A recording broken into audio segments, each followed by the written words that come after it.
Olá, sou o Dr. Gustavo De Pieri, cirurgião de coluna da Clínica Tuali, e vamos continuar falando sobre o tema de escoliose. Hoje vamos falar sobre a questão da escoliose, de quando e como são feitas as cirurgias.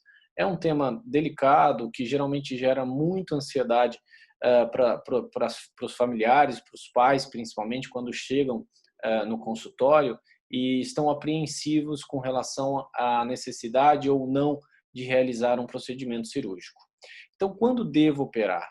É importante deixar claro para os pais e para o paciente que é uma cirurgia que não está indicado única e exclusivamente para a correção da deformidade ou para uma questão estética. Quando existe a indicação de cirurgia, na verdade, é porque temos uma curvatura que sabemos que vai evoluir até na fase adulta.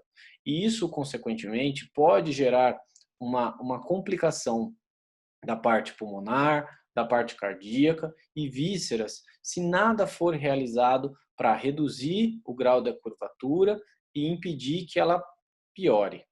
Então, as curvaturas maiores de 50 graus já têm a sua indicação de correção e fixação. A outra situação também é quando o paciente está fazendo um tratamento conservador com uso de colete e mesmo assim a angulação está piorando, também está indicado a realização da cirurgia. Curvaturas entre 40 e 50 graus são situações onde o médico precisa observar se existe ali ainda o potencial de crescimento do paciente. O que é isso? Observar na parte de raio-x, na parte de história clínica, se é uma menina, se essa menina já menstruou. Então, são situações que nos indicam que essa curvatura não vai progredir muito. Então, é possível não operar. Mas, se o cirurgião, com todas essas informações, observa ainda que existe um grande potencial de crescimento, e então, consequentemente, essa curvatura também vai aumentar.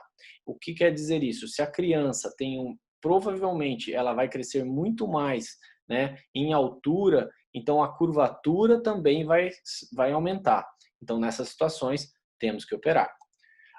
Como é realizada a cirurgia para correção de escoliose? A correção de escoliose é uma cirurgia de grande porte. É feita uma incisão mediana posterior. O tamanho dessa incisão depende de quantos níveis vai ser incluso a cirurgia, ou seja, dependendo de quantos níveis nós teremos que colocar, quantas vértebras nós vamos ter que colocar os parafusos, você tem que fazer uma incisão do tamanho aonde caiba todo esse instrumental, né? Então é feita a cirurgia com a colocação de parafusos, que chamamos de parafusos pediculares, né? Onde se coloca no pedículo das vértebras e coloca-se haste após a correção e fixa o sistema. Após a realização da fixação do sistema e correção, fazemos aqui a colocação de enxerto ósseo retirado do próprio paciente, que pode ser retirado da bacia do paciente ou dos processos espinhosos da própria vértebra. Então, você retira esse enxerto e coloca, após a fixação, para que fusione as vértebras que estão englobadas na artrodese, ou seja, aonde se colocou os parafusos, coloca o enxertinho ósseo ali, para que aquilo se cole, fique uma coisa fusionada. Então, nós temos também, durante o ato cirúrgico, é importante ser dito, e isso para proteção da cirurgia, o que nós chamamos de potencial evocado. É uma forma de monitorização dos nervos do paciente durante todo o ato cirúrgico.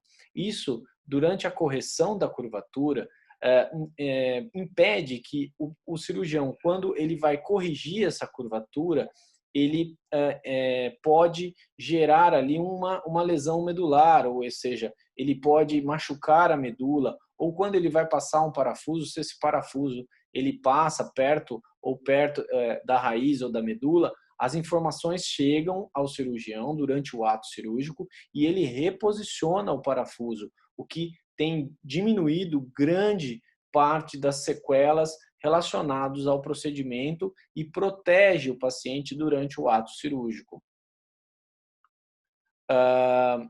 quais os tipos de cirurgia, né? Então, dependendo do tipo de escoliose, é necessário a gente abordar diferentes tipos cirúrgicos.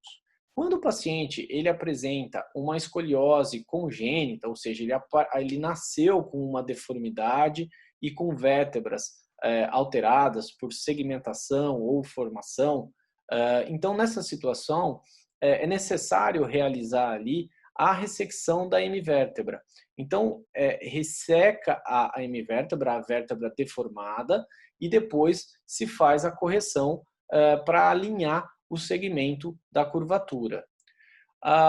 Situações onde a gente tem crianças com curvaturas importantes, novas, e o tórax ainda é pouco formado, nós temos que esperar essa criança desenvolver a caixa torácica para que não haja problemas cardíacos e pulmonares de restrição. Então, existem esses dispositivos que são dispositivos que permitem o crescimento da caixa torácica, então se coloca esses dispositivos e vai se alongando esse dispositivo à medida que a criança vai crescendo e, se for necessário, no fim disso, a realização da artrodese para ainda corrigir mais e fixar é feito. Às vezes, até o próprio tutor impede essa curvatura de crescer muito e ela fica aceitável. Então, fica dessa forma definido como está. A artrodese definitiva com instrumentação é o que se realiza mais comumente nas escolioses idiopáticas do adolescente, onde se faz a correção da angulação e a fixação com parafusos e haste, assim permitindo que esse paciente possa viver a sua vida sem nenhuma limitação, voltando às atividades físicas e impedindo que esse paciente tenha problemas futuros da parte pulmonar e cardíaca.